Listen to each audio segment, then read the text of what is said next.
Dapat siya ang pundasyon ng buhay natin.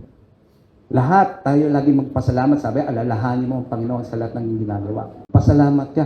Thank you, Lord. Bawat gising is a blessing. And then, yung path na nilalakaran mo, i-guide ka niya, magiging maayos dahil ang pundasyon natin ay ang ating Panginoong Hesus.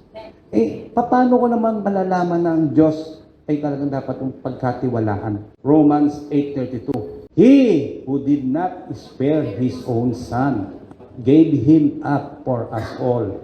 How will He not also with Him graciously give us all things? Diba? Kung hindi niya pinagkait kanyang bugtong anak, yung sarili niyang anak, sabihin, binigay na niya. Wala ka nang hahanapin pa. Hindi pa kaya ibigay ang pagpapala sa iyo. Isipin niyo, magdududa ka pa ba? Yung anak niya, binigay niya para sa atin.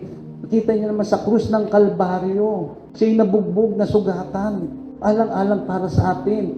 Kaya sabi ko, magdududa ka pa ba sa Diyos? Yung anak niya, pinahihirapan ng ordinaryong tao. Nakaya naman niyang pitikin. Huwag mong ganyanin yung anak ko. Pero hinayaan ng Diyos. Hinayaan niyang mabugbog. Paipusta yung anak niya dahil ikaw ang nasa isip niya.